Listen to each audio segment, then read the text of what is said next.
Pai, de Jesus, esteja sobre a sua casa e sobre a sua vida.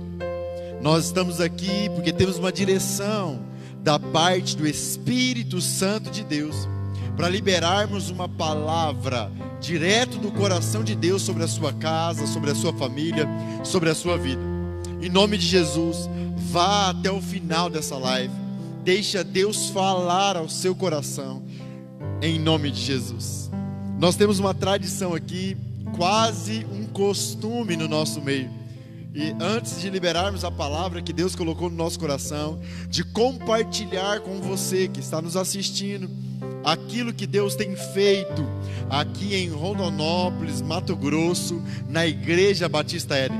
O Senhor tem feito milagres, prodígios e maravilhas no nosso meio. O Senhor tem realizado coisas magníficas no nosso meio. E para glorificar o nome dele, antes de liberarmos a palavra, eu gosto de falar um pouco sobre isso, né? Pastor, o que Jesus tem feito? Jesus tem feito grandes coisas. Ele nos deu o privilégio de termos aqui um restaurante comunitário que se chama 5 Pães e 2 Peixinhos, aonde servimos refeição a pessoas em condição de rua, de segunda a sábado. Liberamos uma palavra de Deus, temos um culto antes, depois desse culto sentamos e almoçamos com pessoas necessitadas, carentes, pessoas que precisam de ajuda. Temos aqui também uma casa de recuperação masculina e uma feminina. A masculina chama Resgate Vidas e já está funcionando há quase 4 anos, há mais de 4 anos. Temos hoje 2 unidades de casa de recuperação. E temos a Thalita Cume, que dia 5 agora, do mês 3, vai ser a nossa inauguração. Está tudo pronto, faltam alguns detalhes de pintura. E vai ser a nossa inauguração para podermos cuidar dessas mulheres que estão nos vícios das drogas, nos álcool, na prostituição. O Senhor tem curado, restaurado e mudado histórias neste lugar. Se você um dia tiver o privilégio de nos conhecer pessoalmente, hoje eu estava aqui e por isso estou falando isso. Nós estávamos aqui num grupo de umas 5 pessoas conversando, e eu tenho certeza que a hora que você chegar nesse lugar e você perguntar das histórias de restauração de Jesus, de milagres que Jesus tem feito nesse lugar, você será extremamente impactado. Eu tenho aqui o coordenador Joeber, um homem de Deus que eu amo demais. Ele está aqui comigo, meu filho, um homem que eu tenho orgulho dele. O Joeber, para você entender, ele morou 9 anos aqui na rua, na porta da igreja, e hoje ele é coordenador. Tem mais de 1 ano e meio que está limpo das drogas, fluindo e frutificando no reino. Quem pode dizer glória a Deus? Assim tem o Vilmar, assim tem o Adriano, tem o Roberto, tem mais de 2 anos com a gente, homem de Deus. O Roberto é o cara mais inteligente dessa igreja, Rafael. Ele é São Paulino, e aqui só ele pode falar de futebol. Quem crê, diga aleluias. Quem crê, diga glória a Deus. Nós temos aqui também um projeto com crianças chamado Jardim de Deus, que está à frente o pastor Maicon e a pastora Pamela, lá no bairro Alfredo de Castro, aonde servimos café da manhã, café da tarde e almoço para uma capacidade de 50 crianças. Um projeto lindo que cuida, influencia e alimenta crianças carentes que estavam distantes de Jesus. E esse casal largou tudo, foi para lá, tem cuidado de uma maneira sobrenatural dessas crianças. O Senhor tem feito. Temos aqui também uma casa de apoio, temos uma escola que se chama Escola O Chamado, que formou a maioria dos obreiros dessa casa. O Senhor tem feito, o Senhor é bom. Temos agora a igreja online. Você está sendo alcançado porque o Senhor nos deu uma direção sobre a igreja online. Nos últimos 12 meses, essa igreja alcançou mais de 5 milhões de visualizações, tocando vidas, transformando pessoas, e recebemos testemunho do Brasil inteiro, e somos muito, mas muito gratos àquilo que Jesus tem feito. E desde o princípio da igreja online, desde o surgimento dela, o Senhor tem falado algo no meu coração sobre o evangelismo. Evangelismo, há um tempo atrás, era pregar nas praças, pregar de casa em casa. Evangelismo era ir ao encontro de pessoas fisicamente. Mas vivemos em um tempo diferente, e o evangelho de Cristo não muda, mas como eu costumo dizer, as estratégias mudam. E evangelismo agora também é compartilhar a palavra de Deus. Compartilhe essa mensagem no seu Instagram, no seu Facebook, compartilhe essa mensagem nas suas listas de transmissões. Eu estou fazendo isso agora, porque a sabedoria é comprovada pelas ações. Eu vou te dar um tempo para você fazer esse compartilhamento. Você hoje pode ser tocado pelo Evangelho do Reino, e ao mesmo tempo, quando você compartilha, você está trabalhando para o dono do reino. E a palavra de Deus diz que todo trabalho no Senhor, ele não é vão, porque o Senhor não fica devendo nada para ninguém. O Senhor é bom e a sua misericórdia dura para sempre. Te mandei o link aí, Rafa, fique à vontade. O Rafa está aqui com a gente, toda quarta-feira ele estará aqui com a gente agora, até Jesus voltar. Quem crê, diga aleluia. O Rafa não é um amigo, o Rafa é um irmão, porque a palavra de Deus diz que tem amigos mais chegados que irmãos. Ele me suportou em todas as fases da minha vida. Pensa num homem valente. Aleluia. Joeber, como que está o som? Tá bom? Aleluia. Estou terminando aqui, igreja. Eu sou meio devagar com isso aqui, tenha paciência comigo. Já estou acabando, para a gente começar a falar daquilo que Jesus tem ministrado aos nossos corações. Aleluias. Meu celular está meio devagar, precisa fazer um backup, mas eu vou resolver isso essa semana, em nome de Jesus. Amém. A palavra que eu quero compartilhar com você está no Evangelho de Marcos, capítulo 9, versículo 14. Evangelho de Marcos, capítulo 9, versículo 14 ao versículo 32. Nós vamos ler um pouco a Bíblia, porque eu amo ler a palavra de Deus. Ela é viva e eficaz. A palavra de Deus diz assim em Marcos 9, 14.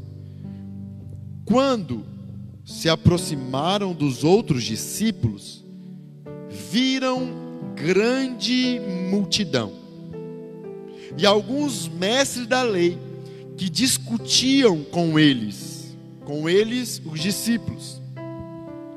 Assim que a multidão viu Jesus, ficou surpresa e correu para o saudar. Ele perguntou aos mestres da lei: o que discutis com eles, com os discípulos? Versículo 17. Um homem dentre a multidão respondeu: Mestre, trouxemos-te o meu filho, possesso de um espírito mudo.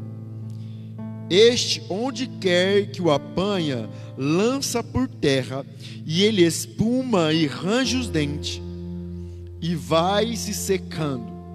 Roguei-lhe aos teus discípulos que o expulsassem, mas eles não puderam. Jesus respondeu: ó geração incrédula, ó geração incrédula, até quando estarei convosco? Até quando vos suportarei?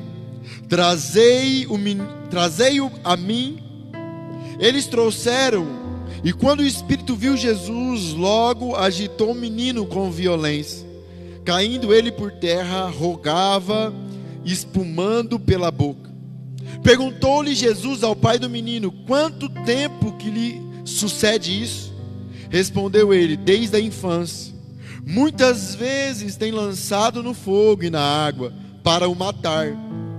Mas se tu podes fazer alguma coisa, tem compaixão de nós, ajuda-nos. Oh, glória a Deus. Eu posso sentir a presença do Espírito Santo aqui, amém, igreja? Seja bem-vindo, se sinta à vontade nesse lugar, Espírito Santo. Toda autoridade é sua neste lugar. Disse-lhe Jesus: se tu podes, tudo é possível ao que crê. Imediatamente o menino exclamou: E imediatamente o pai do menino exclamou: eu creio, ajuda-me a vencer a minha falta de fé. Vendo Jesus que a multidão começava a juntar, repreendeu o espírito mudo, dizendo: espírito mudo e surdo, eu te ordeno, sai deste jovem e nunca mais entres nele. O espírito, clamando e agitando com violência, saiu, deixando-o como morto, a ponto de muitos dizerem: morreu. Jesus, porém, tomando pela mão, levantou e ele ficou de pé. Quem pode dizer glória a Deus por isso? 28. Quando entrou em casa, os seus discípulos perguntaram, em particular: por que não pudemos expulsá-lo? Respondeu-lhe Jesus: esta casca só pode sair por meio de oração e jejum. Partindo dali, passaram pela Galileia. Jesus não queria que alguém soubesse, porque ensinava os seus discípulos e lhes dizia: o Filho do Homem será entregue nas mãos dos homens e eles o matarão, mas 3 dias depois ele ressurgirá. Eles, porém, não compreendiam essa palavra e receiavam interrogá-lo. Amém? Vamos orar? Feche seus olhos. Aonde você estiver, eleve os seus pensamentos e o teu coração a Deus. Doce Espírito Santo, amigo Jesus, Pai da eternidade, nós sempre, dentro da nossa limitação, cuidaremos para te dar a glória, a honra e a majestade que os senhores merecem. Obrigado, doce Espírito Santo, por tudo que o Senhor tem feito nesse lugar. Não é de nossa capacidade, não é de nossas habilidades e nem está ligado aos nossos esforços, mas ao sacrifício do unigênito na cruz do Calvário e ao Senhor Espírito da verdade, que tem guardado, protegido, sustentado este lugar. Te damos a glória, Espírito Santo, que o Senhor merece.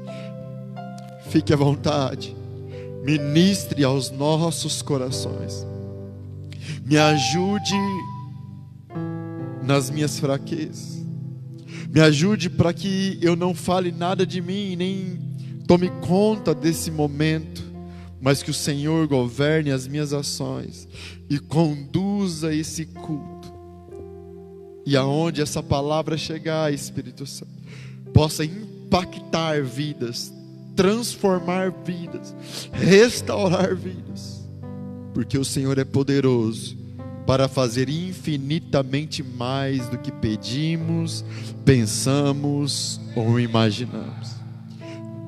Fique à vontade, Espírito Santo. Fique à vontade. Em nome de Jesus. Amém e amém. Aleluias. Igreja, Jesus, ele desce do monte da transfiguração, o monte onde ele tinha se revelado a Pedro, Tiago e João em glória, onde apareceu Elias, Moisés, e a voz de Deus foi ouvida por esses 3 discípulos. E quando Jesus chega próximo aos outros discípulos, descendo do monte, ele avista os discípulos, e Jesus observa uma discussão entre os discípulos de Jesus e os mestres da lei. E quando Jesus chega perto, impressionantemente, Rafael Marati, ele não pergunta para os discípulos por qual o motivo da discussão. O natural é ele perguntar para os discípulos dele, não era, Vilmar? Ele pergunta para os mestres da lei: o que eles estavam discutindo com vocês?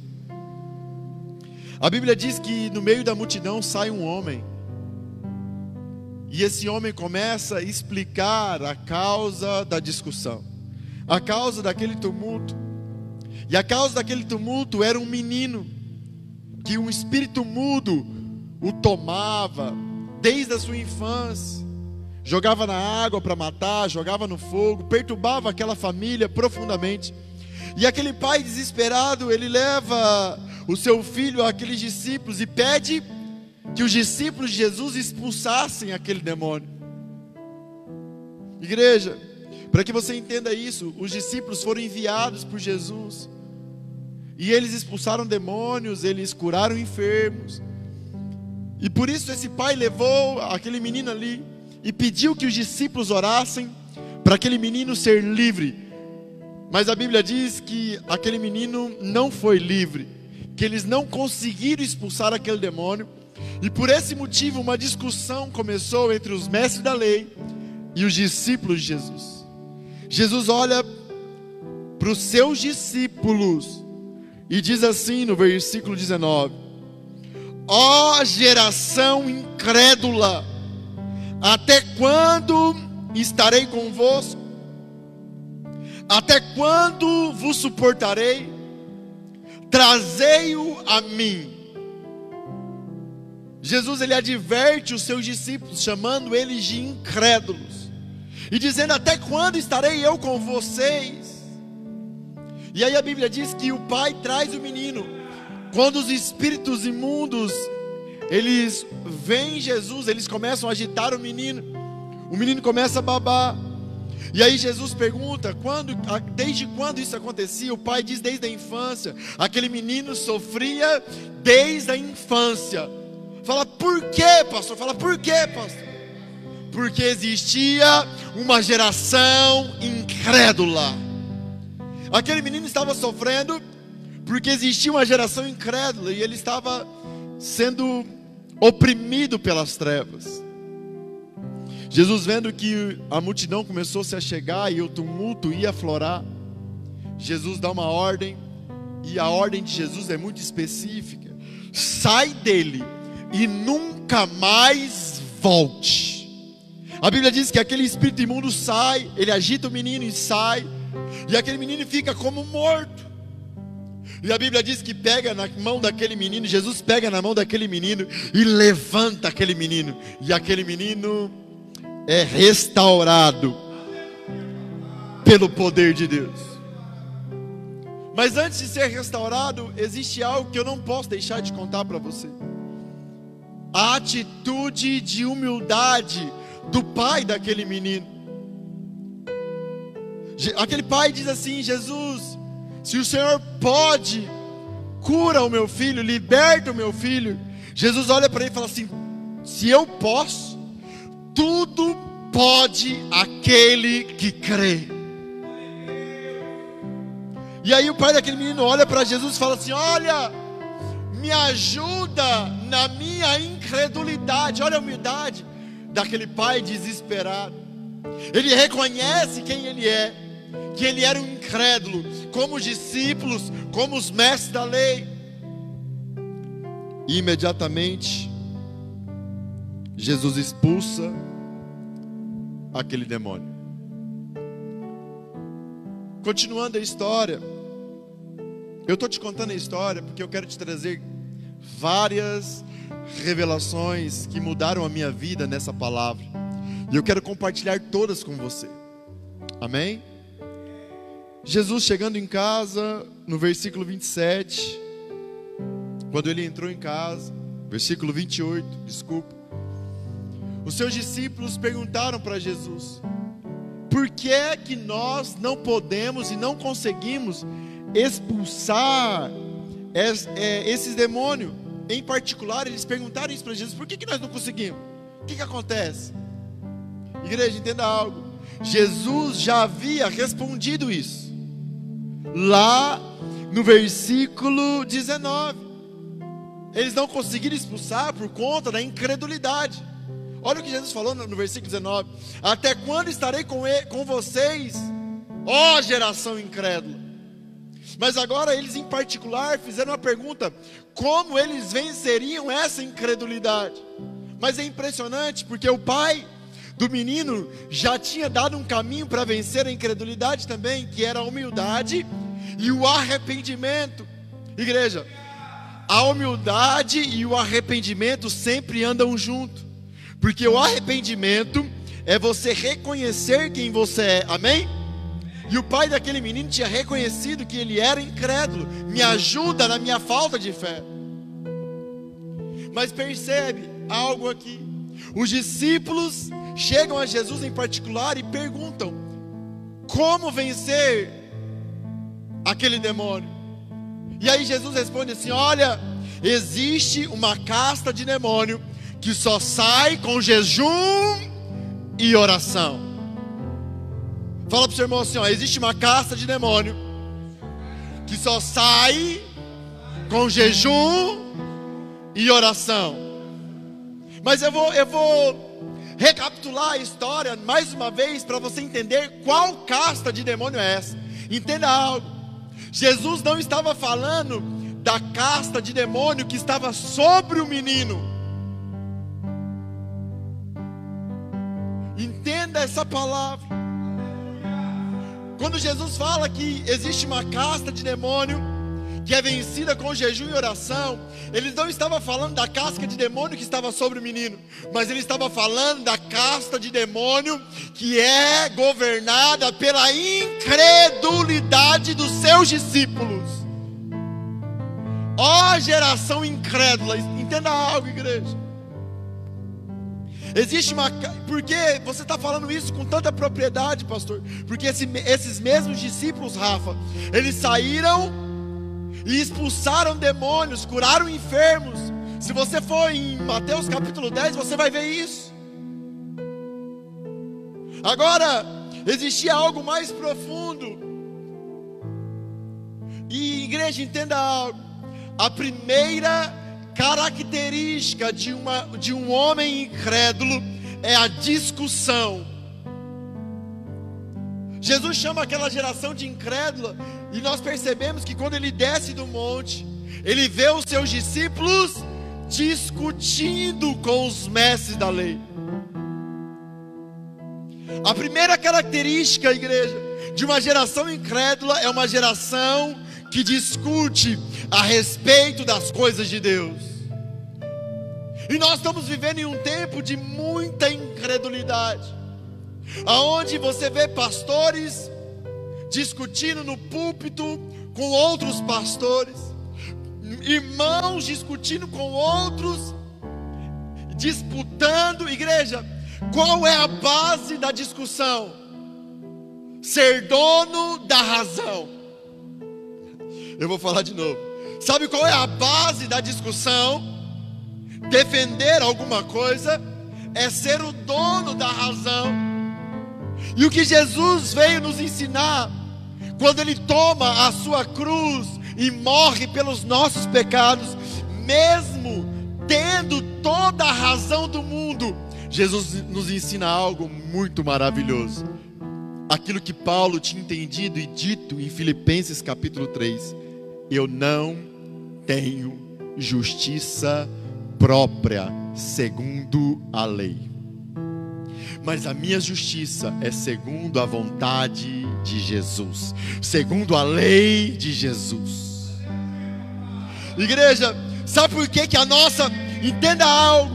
Sabe por que a nossa geração está sofrendo, Vilmar? Sabe por que a nossa geração está morrendo? Você que está me assistindo. Sabe por que o inferno tem destruído as igrejas? Sabe por que o inferno tem tocado em nossa geração? Porque nós temos um coração incrédulo, vivemos em discussões, em rixa, não queremos abrir mão da razão. Não queremos abrir mão de reconhecer em humilhação quem nós somos.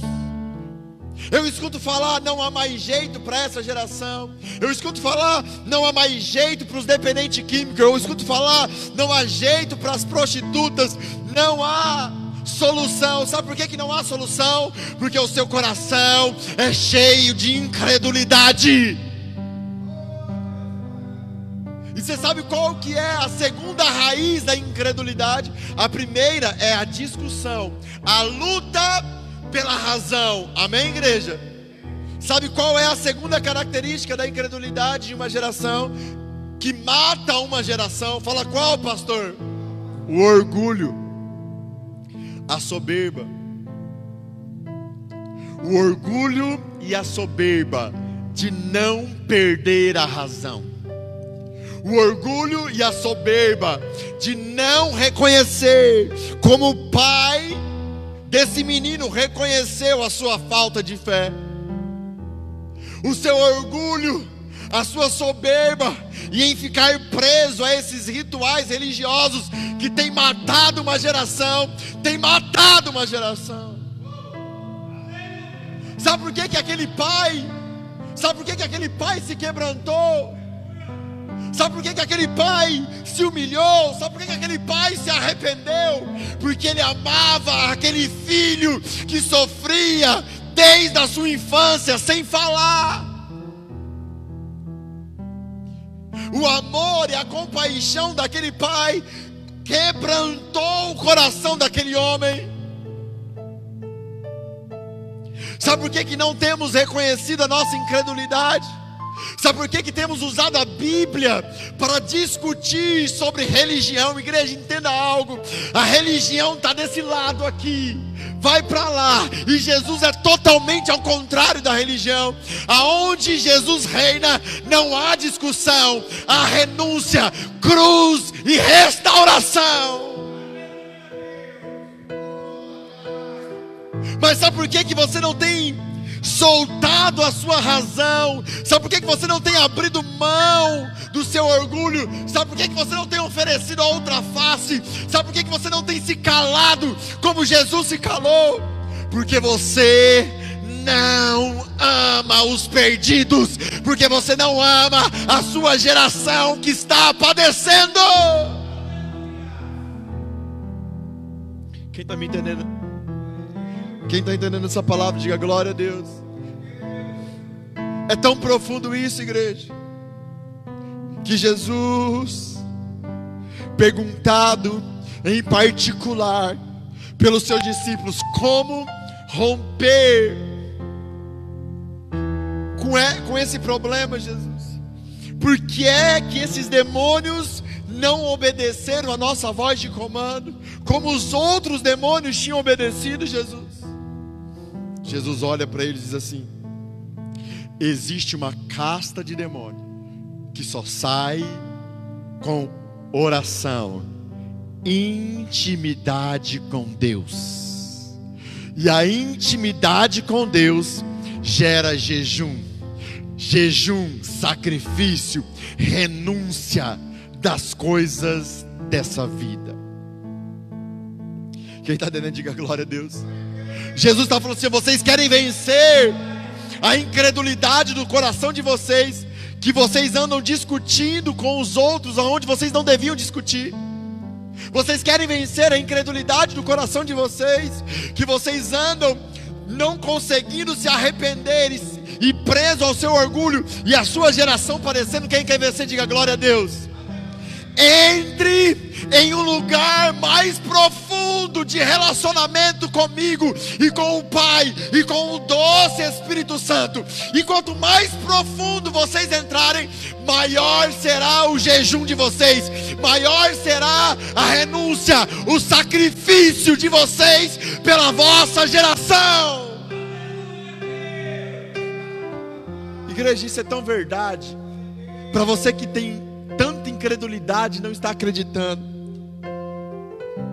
Olha o versículo 30, 31 e 32.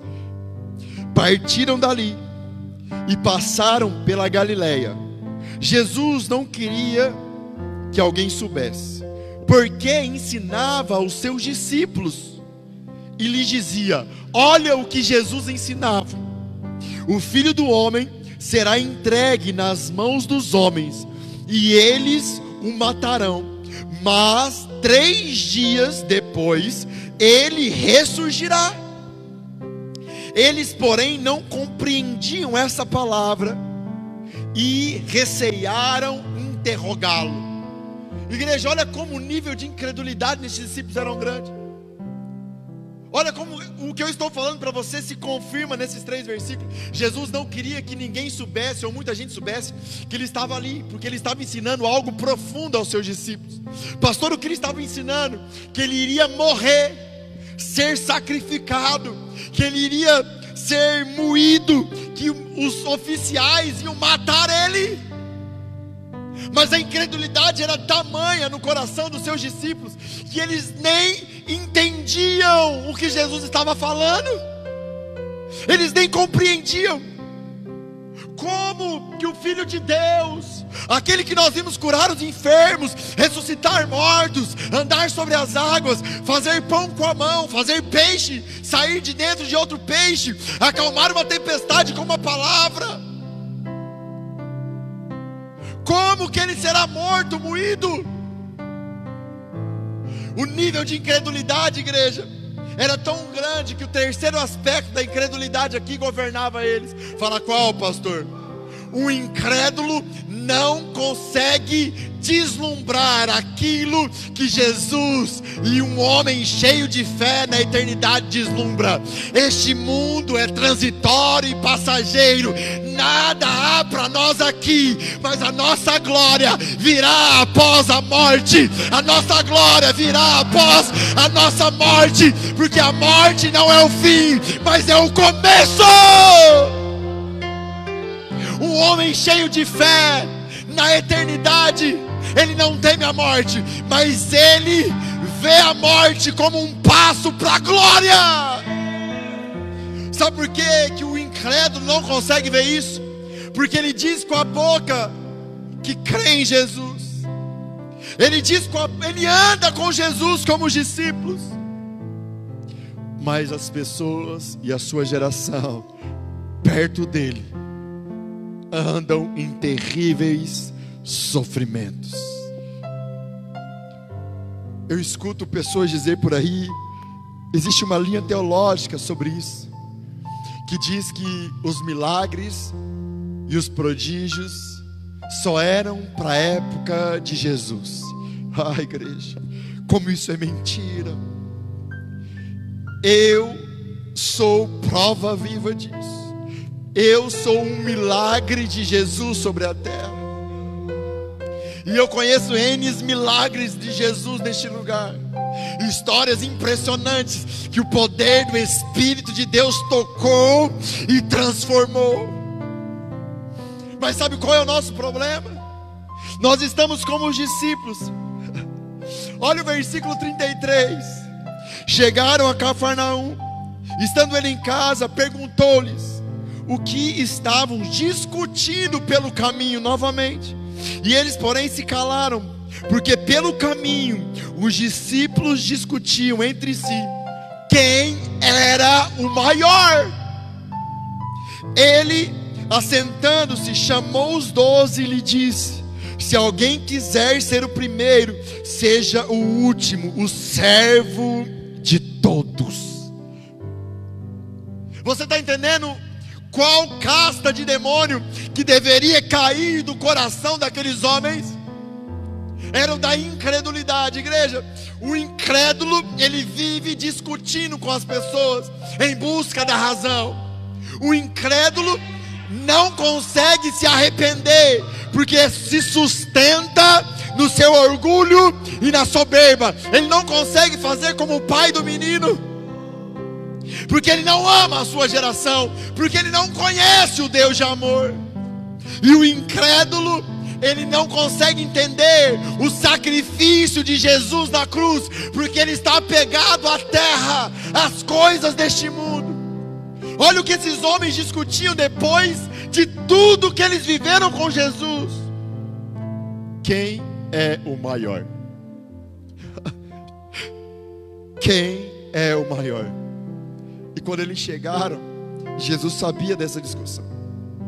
E Jesus falou assim: cara, eu estou tentando ensinar vocês. No meu reino, o maior não é o que domina sobre vocês. No meu reino, o último será o primeiro, e o maior é aquele que será escravo de todos. O maior, igreja, um escravo discute alguma coisa, igreja? Discute, igreja? O escravo se justifica, o escravo obedece e anda em humilhação diante dos homens, porque ele sabe o que aguarda para ele após a morte.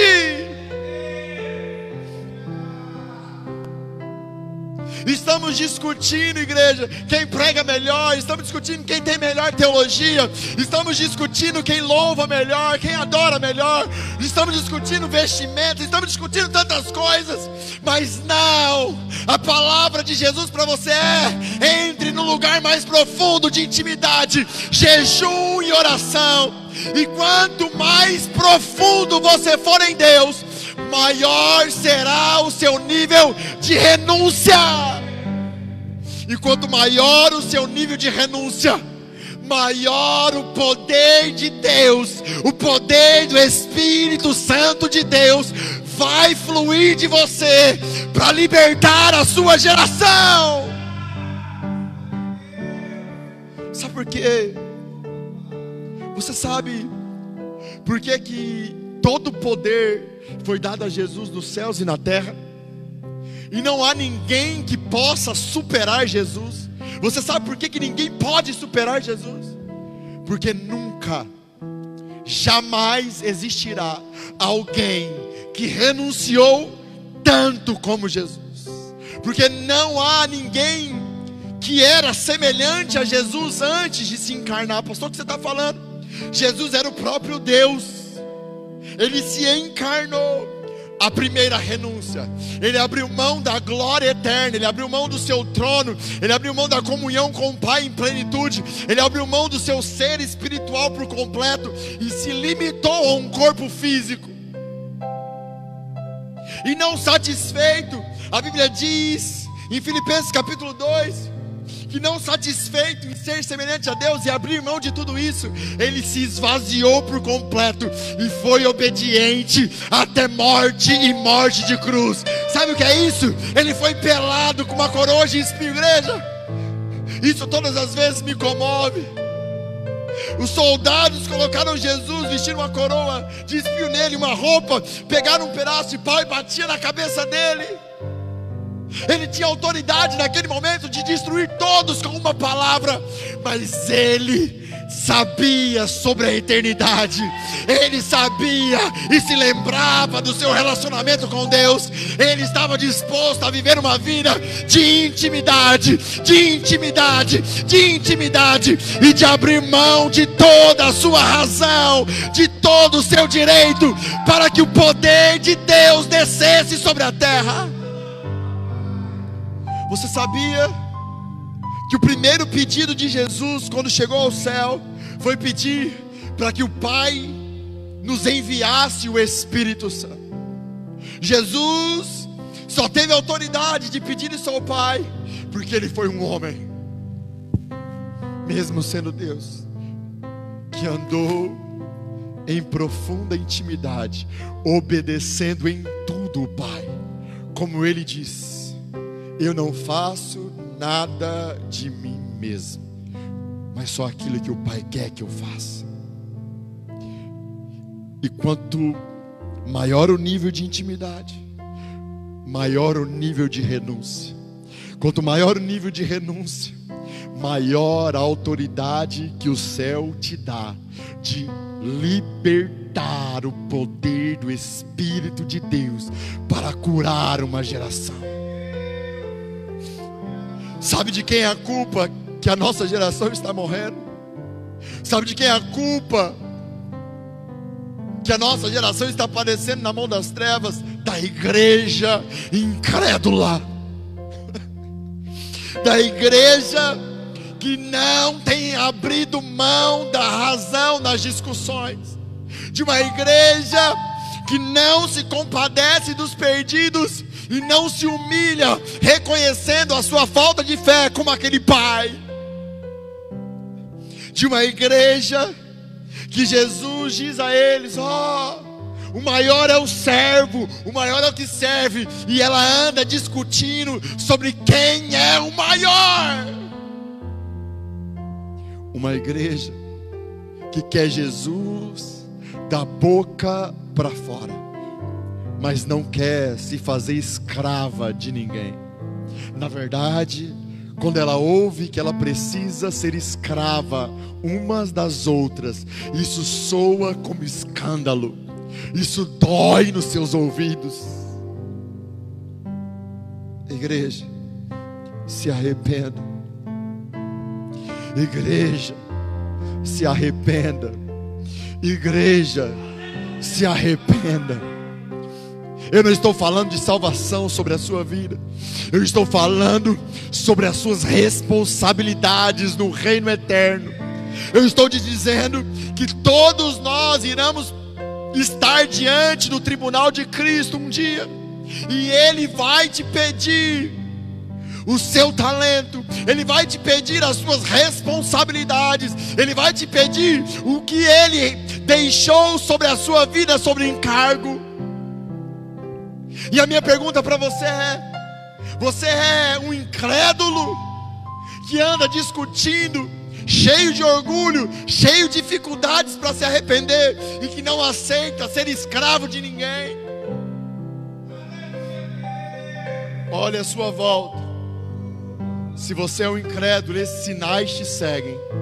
Se você é incrédulo, as pessoas à sua volta não são transformadas pelo poder do Espírito de Deus. Você não é transformado pelo poder do Espírito, porque aonde há incredulidade, o Espírito não pode operar. Aonde há incredulidade, há soberba, e a soberba precede a ruína. É muito simples você tomar uma avaliação de você. Às vezes você está dentro de uma igreja há muitos anos, mas está do mesmo jeito, não muda. A pornografia, a mentira, a ira, a cólera, tudo governa a sua vida. O domínio próprio você não conhece, porque você é uma geração incrédula que tem feito uma geração padecer. Mas essa palavra hoje não é para matar você. Essa palavra hoje é para te encorajar a ser como esse pai desesperado.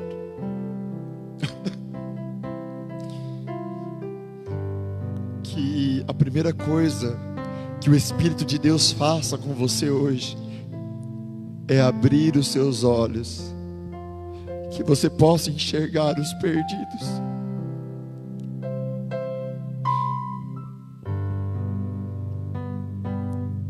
Que você possa enxergar como seus filhos. Domingo, eu perguntei para o Joeber de um menino que eu não vi aqui, e ele estava conosco. E o Jair me disse que ele tinha ido embora. Igreja, precisamos nos arrepender. Precisamos fazer como aquele pai. Eu preciso fazer isso. Senhor, nos ajude com a nossa falta de fé. Nos ajude com a nossa incredulidade. Reconhecemos quem somos. Não nos conformamos com as trevas destruindo os nossos jovens, destruindo os nossos filhos, destruindo as nossas filhas. Não aceitamos. Sabemos que o problema não está com o Senhor, porque o Senhor ainda é poderoso para transformar. Reconhecemos que o problema está em nós, mas também não temos força para mudar. Espírito Santo, só o Senhor pode. Pastor, se eu não tenho força, o que eu posso fazer? Você pode reconhecer quem você é. Você pode, isso é arrependimento, abrir mão do seu orgulho e reconhecer quem você é. Isso você pode e deve fazer nessa noite, em nome de Jesus. O Espírito Santo quer que eu ore por você. Você que entendeu essa palavra e reconheceu que é um incrédulo, reconheceu que não consegue abrir mão da sua razão, do seu orgulho e das coisas deste mundo, não consegue viver um mais profundo relacionamento com Deus, renunciando às coisas passageiras. Se você reconhece a sua incredulidade, a sua falta de fé, fique de pé aonde você estiver. Fique na posição de receber. E antes de eu orar por você, eu quero que você comece a dizer, aí aonde você está: Jesus, me ajude com a minha incredulidade. Jesus, me ajude com a minha falta de fé. Comece a dizer nome de pessoas que você ama, que estão nas trevas. Comece a dizer os nomes dos seus pecados que você não consegue vencer. A palavra de Deus diz que Ele não resiste a um coração quebrantado e contrito e arrependido. Comece a falar a Ele quem é você. Comece a dizer a Ele. Comece a dizer a Ele, em nome de Jesus. Doce Espírito Santo, amigo Jesus,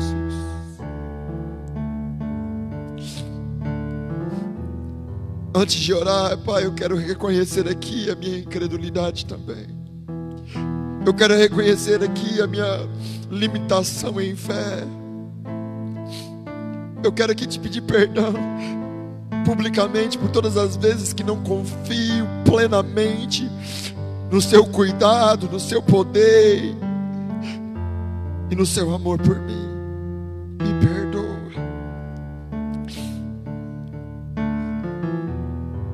Me perdoa, Espírito Santo. Oh.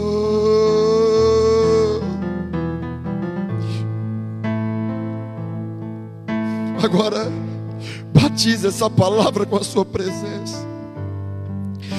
Toca em nome de Jesus. Toque em nome de Jesus, doce Espírito de Deus, em corações quebrantados, arrependidos, em nome de Jesus.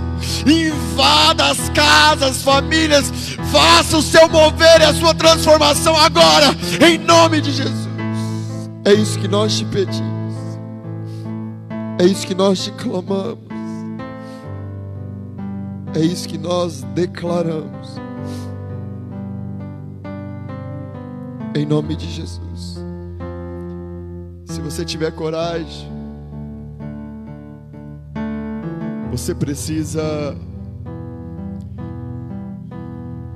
reconhecer isso publicamente. Se essa palavra falou com você e você tem coragem, reconheça nas suas redes sociais a sua incredulidade. Pastor, a Bíblia diz isso para mim. Não. A Bíblia diz: se você reconhecer por Senhor, está bom. Mas se o Senhor é mais importante que a sua reputação, reconheça isso diante dos homens. Em nome de Jesus. Amém e amém. Quem pode aplaudir Jesus bem forte, igreja?